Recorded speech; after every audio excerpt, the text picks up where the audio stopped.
जय श्री कृष्णा। राधे राधे। आज हम सुनेंगे वैशाख मास कथा की 22वें अध्याय की कथा। बोलिए कृष्ण भगवान की जय हो, विष्णु भगवान की जय हो। ऋषियों ने सूत जी से कहा, हे सूत जी, आपके मुख से कथा सुनते सुनते हमें तृप्ति नहीं होती, आप इस विषय को पुनः विस्तार से कहिए।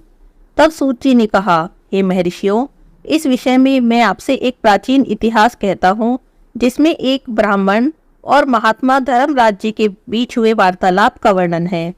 एक समय एक ब्राह्मण ने धर्मराज जी से पूछा, हे धर्मराज जी, धर्म और अधर्म के निर्णय में आप सबके लिए प्रमाण स्वरूप है, अतः बताइए, मनुष्य किस कर्म से नरक में जाते हैं और किस कर्म के करने से स्वर्ग में जाते हैं। इन सभी बातों का वर्णन आप विस्तार से करिए। तब धर्मराज जी बोले, हे ब्राह्मण, जो मनुष्य मन, वाणी और क्रिया के द्वारा धर्म से विमुख है, श्री विष्णु की भक्ति से रहित है, जो ब्रह्मा, शिव और विष्णु को भेद बुद्धि से देखते हैं, जिनके हृदय में विष्णु विद्या से विरक्ति है, जो दूसरों के खेत, जीविका, घर, प्रीति और आशा का उच्छेद करते हैं, वे नरक में जाते हैं। जो मूर्ख जीविका का कष्ट भोगने वाले ब्राह्मणों को भोजन की इच्छा से दरवाजे पर आते देख उनकी परीक्षा करने लगते हैं, अर्थात उन्हें भोजन नहीं देते, उन्हें नरक का अतिथि समझना चाहिए। जो मूर्ख, अनाथ, वैष्णव, दीन, रोगातुर और वृद्ध मनुष्य पर दया नहीं करता, जो पहले कोई नियम लेकर पीछे अजितेंद्रियता के कारण उसे छोड़ देता है, वह निश्चय ही नरक का पात्र होता है।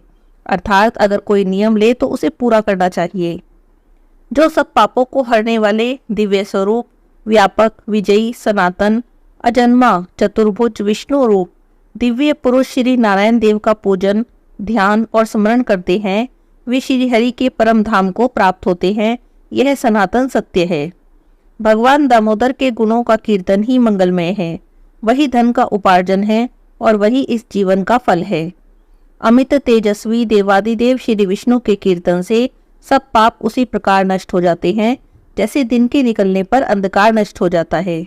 जो प्रतिदिन श्रद्धा पूर्वक भगवान श्री विष्णु की यशोगाथा का गान करते हैं और सदा स्वाध्याय में लगे रहते हैं, वे मनुष्य स्वर्ग में जाते हैं। हे ब्राह्मण, भगवान वासुदेव के नाम जप में लगे हुए मनुष्य पहले के पापी रहे हो तो भी भयानक यमदूत उनके पास नहीं पटकते। हे ब्राह्मण, श्री हरि के कीर्तन को छोड़कर दूसरा कोई ऐसा साधन मैं नहीं देखता हूँ जो जीवों के संपूर्ण पापों का नाश करने वाला प्रायश्चित हो। जो मांगने पर प्रसन्न होते हैं, देकर प्रिय वचन बोलते हैं, जिन्होंने दान के फल का परित्याग कर दिया है, वे मनुष्य स्वर्ग में जाते हैं। जो दिन में सोना छोड़ देते हैं, सब कुछ सहन करते हैं, पर्व के अवसर पर लोगों को आश्रय देते हैं, अपने से द्वेष रखने वाले के प्रति भी कभी द्वेषवश अहितकारक वचन मुंह से नहीं निकालते, बल्कि सबके गुणों का ही बखान करते हैं, वे ही मनुष्य स्वर्ग में जाते हैं। जो पराई स्त्रियों की ओर से उदासीन होते हैं, सतोगुण में स्थित होकर मन, वाणी और क्रिया के द्वारा कभी उनमें रमन नहीं करते, वे मनुष्य स्वर्ग में जाते हैं। जिस किसी कुल में उत्पन्न होकर भी जो दयालु, यशस्वी, उपकारी और सदाचारी होते हैं, वे ही मनुष्य स्वर्ग में जाते हैं। जो व्रत को क्रोध से, लक्ष्मी को डाह से, विद्या को मान से और अपमान से, आत्मा को प्रमाद से, बुद्धि को लोभ से, मन को काम से, धर्म को कुसंग से बचाए रखते हैं, वे ही मनुष्य स्वर्ग को जाते हैं। हे ब्राह्मण, जो शुक्ल और कृष्ण पक्ष में एकादशी को उपवास करते हैं, वे स्वर्ग में जाते हैं। समस्त बालकों का पालन करने के लिए जैसे माता बनाई गई और रोगियों की रक्षा के लिए जैसे औषध की रचना हुई, उसी तरह संपूर्ण लोगों की रक्षा के लिए एकादशी तिथि का निर्माण हुआ है। एकादशी के व्रत के समान पाप से रक्षा करने वाला दूसरा कोई साधन नहीं। अतः एकादशी को विधि पूर्वक उपवास करने से मनुष्य स्वर्ग में जाते हैं। अखिल विश्व के नायक भगवान श्री नारायण में जिनकी भक्ति है, वे सत्य से हीन और रजोगुण से युक्त होने पर भी अनंत पुण्यशाली हैं और अंत में वे वैकुंठ धाम में पधारते हैं। जो वैतसी, यमुना, गंगा और पुण्य सलीला गोदावरी का सेवन और सदाचार का पालन करते हैं, जिनकी स्नान और दान में प्रवृत्ति है, वे मनुष्य कभी नरक के मार्ग का भी दर्शन नहीं करते। जो कल्याणदायिनी नर्मदा नदी में गोते लगाते हैं, उनके दर्शन से प्रसन्न होते हैं। वे पाप रहित होकर महादेव जी के लोक में जाते हैं और चिरकाल तक वहां आनंद का भोग करते हैं। जो मनुष्य चंबल नदी में स्नान करके शौच आदि नियमों का पालन करते हुए उसके तट पर 3 रात निवास करते हैं, वे स्वर्गलोक के अधिकारी माने गए हैं। जो गंगा जी के जल में अथवा प्रयाग, केदारखंड, पुष्कर, व्यास आश्रम या प्रभास क्षेत्र में मृत्यु को प्राप्त होते हैं, वे विष्णु लोक में जाते हैं। जिनकी द्वारिका या कुरुक्षेत्र में मृत्यु होती है, जो योगाभ्यास से मृत्यु को प्राप्त हुए हैं अथवा मृत्यु काल में जिनके मुख से हरि इन 2 अक्षरों का उच्चारण हुआ है, वे सभी भगवान श्री हरि के प्रिय हैं। जो द्वारिकापुरी में 3 रात भी ठहर जाता है, वह अपनी 11 इंद्रियों के द्वारा किए हुए सभी पापों को नष्ट कर देता है और स्वर्ग में जाता है। ऐसी वहां की मर्यादा है। वैष्णव व्रत यानी एकादशी के पालन से होने वाला धर्म और यज्ञादि के अनुष्ठान से होने वाला धर्म, इन दोनों को विधाता ने तराजू पर रखकर तोला तो उस समय इनमें से पहला पलड़ा भारी रहा। हे ब्राह्मण, जो एकादशी का व्रत करते हैं, एकादशी का सेवन करते हैं और जो अच्युत अच्युत कहकर भगवान नाम का कीर्तन करते हैं, उन पर मेरा शासन नहीं चलता, मैं तो स्वयं उनसे बहुत डरता हूँ। जो मनुष्य प्रत्येक महीने में 1 दिन अमावस्या को श्राद्ध के नियमों का पालन करते हैं और ऐसा करने के कारण जिनके पितृ सदा तृप्त रहते हैं, वे धन्य हैं और स्वर्ग को जाते हैं। भोजन तैयार होने पर जो आदर पूर्वक उसे दूसरों को परोसते हैं और भोजन देते समय जिनके चेहरे के रंग में परिवर्तन नहीं होता, वे ही पुरुष स्वर्गलोक में जाते हैं। जो मृत्युलोक के भीतर भगवान श्री नारायण के आवास स्थान बद्रिकाश्रम में और सरस्वती के तट पर 3 रात निवास कर लेते हैं, वे धन्यवाद के पात्र हैं और भगवान विष्णु के प्रिय हैं। हे ब्राह्मण, जो भगवान पुरुषोत्तम के समीप जगन्नाथपुरी में 6 मास तक निवास कर चुके हैं, वे अच्युत स्वरूप हैं और दर्शन मात्र में से सभी पापों को हर लेने वाले हैं। जो अनेक जन्मों में उपार्जित पुण्य के प्रभाव से काशीपुरी में जाकर मणिकर्णिका के जल में गोते लगाते हैं और श्री विश्वनाथ जी के चरणों में मस्तक झुकाते हैं, वे भी इस लोक में जाने पर मेरे वंदनीय होते हैं।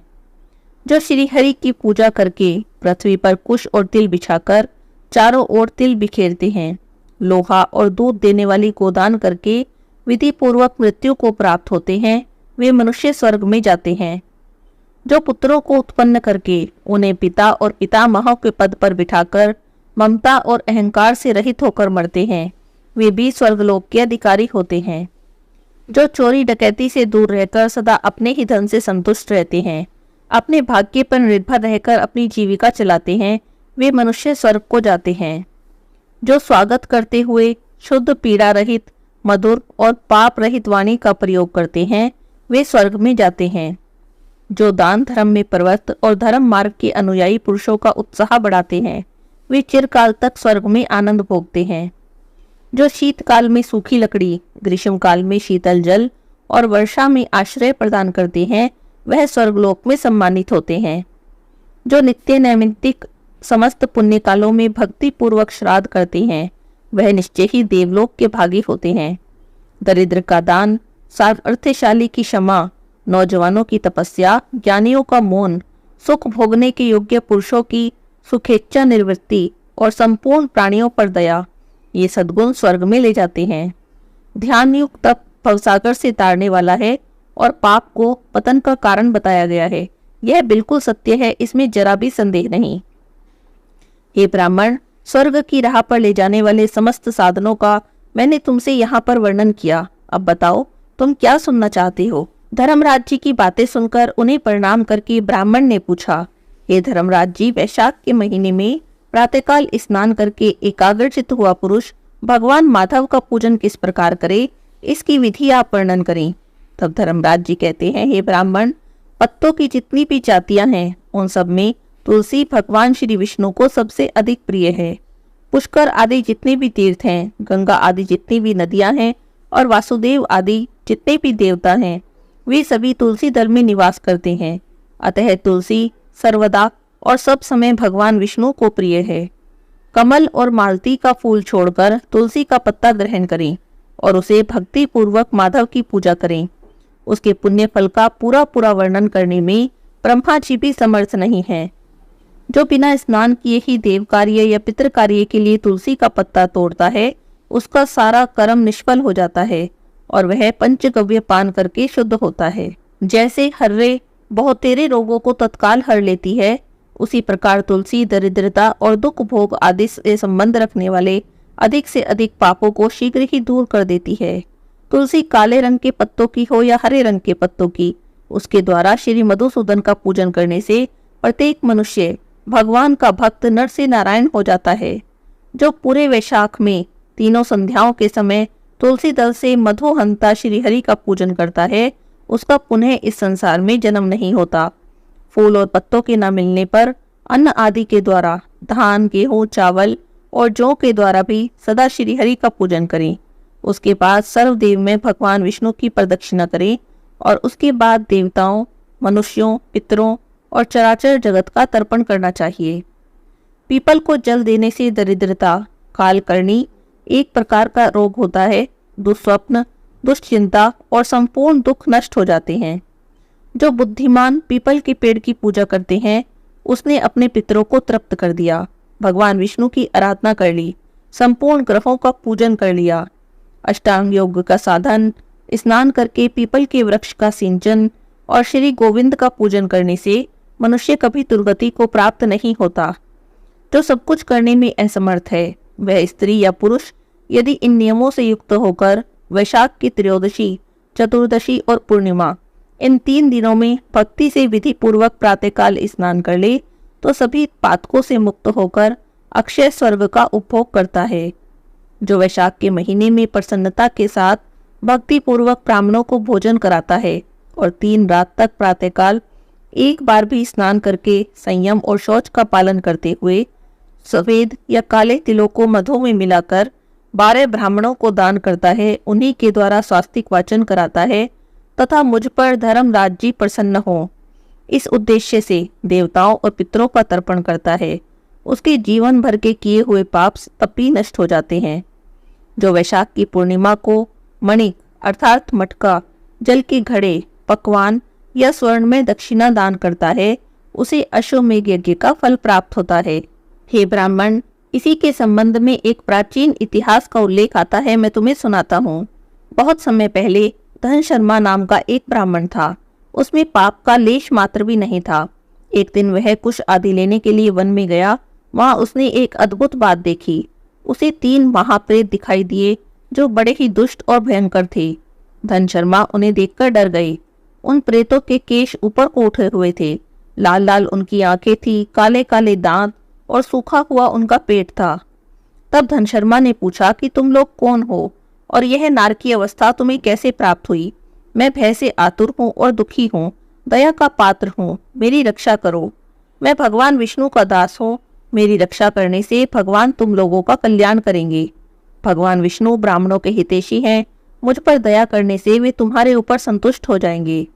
श्री विष्णु का अलसी के पुष्प के समान श्याम वर्ण है।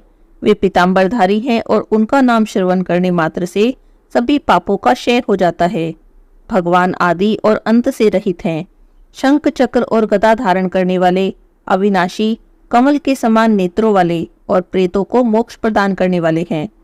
धर्मराज जी कहते हैं, हे ब्राह्मण, भगवान विष्णु का नाम सुनने मात्र से वे पिशाच संतुष्ट हो गए, उनका भाव पवित्र हो गया, वे दया और उदारता के वशीभूत हो गए। ब्राह्मण के कहे वचन से उन्हें बड़ी प्रसन्नता हुई। उसके पूछने पर वे प्रेत इस प्रकार बोले, हे विप्रवर, तुम्हारे दर्शन मात्र से और भगवान श्री हरि का नाम सुनने मात्र से हम इस समय दूसरे ही भाव को प्राप्त हो गए हैं। हमारा भाव बदल गया, अब हम दयालु हो गए हैं। वैष्णव पुरुष का समागम निश्चय ही पापों को दूर भगाता है, कल्याण से संयोग कराता है और शीघ्र ही यश का विस्तार करता है। अब हम लोगों का परिचय सुनो।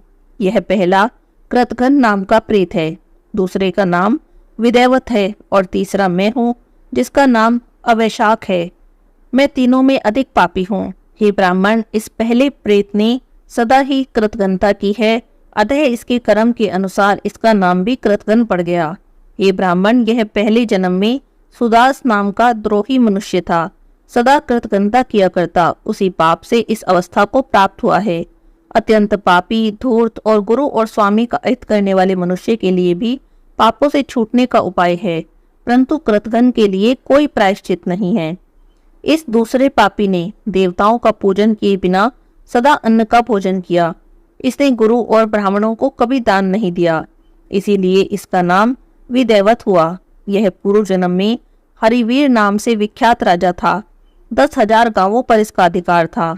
यह रोष, अहंकार और नास्तिकता के कारण गुरुजनों की आज्ञा का उल्लंघन करने में तत्पर रहता।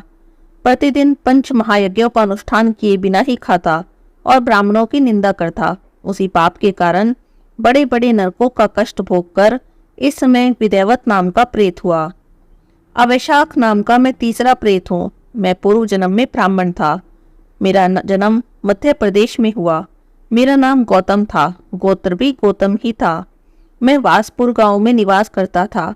मैंने माधव मास में भगवान माधव की प्रसन्नता के उद्देश्य से कभी भी स्नान नहीं किया, न दान किया और न हवन किया। वैशाख मास से संबंध रखने वाला कोई भी धर्म नहीं किया। वैशाख के महीने में भगवान मधुसूदन का पूजन नहीं किया। विद्वान पुरुषों को दान आदि देने से कभी संतुष्ट नहीं किया। वैशाख के महीने में किसी भी पूर्णिमा को जो पूर्ण फल प्रदान करने वाली है, मैंने स्नान, दान, शुभ कर्म, पूजा, पुण्य के द्वारा कभी भी व्रत का पालन नहीं किया। इससे मेरा सारा वैदिक फल निष्फल हो गया और अब मैं अवैशाख नाम का प्रेत होकर सब और विचरता रहता हूँ। हम तीनों के प्रेत योनि में पड़ने का जो कारण था वह मैंने तुम्हें बता दिया। अब तुम हम लोगों का पाप से उद्धार करो, क्योंकि तुम ब्राह्मण हो। ब्राह्मण पुण्यात्मा साधु पुरुष तीर्थों से भी बढ़कर हैं। वे शरण में आए हुए महान पापियों को भी नरक से तार देते हैं। जो मनुष्य सदा गंगा आदि संपूर्ण तीर्थों में स्नान करता है और जो केवल साधु पुरुषों का संगम करता है, उसे साधु संग करने वाला पुरुष ही श्रेष्ठ मानना चाहिए। अतः तुम मेरा उद्धार करो। मेरा एक पुत्र है जो धन शर्मा नाम से विख्यात है। तुम उसी के पास जाकर ये सब बातें उसे समझाओ। हमारे लिए इतना परिश्रम कर दो। जो दूसरे का कार्य उपस्थित होने पर उसके लिए उद्योग करता है, उसे उसका फल मिलता है। वह यज्ञ, दान और शुभ कर्मों से भी अधिक फल का भागी होता है। धर्मराज जी कहते हैं, हे ब्राह्मण, उस प्रेत का वचन सुनकर धन शर्मा को बहुत दुख हुआ। उसने जान लिया कि ये मेरे पिता हैं जो नरक में पड़े हुए हैं, और वह सर्वथा अपनी निंदा करते हुए कहने लगा। धन शर्मा ने क्या कहा और क्या किया अगले अध्याय की कथा में सुनेंगे। आज के अध्याय की कथा यहीं पर समाप्त होती है। बोलिए कृष्ण भगवान की जय हो।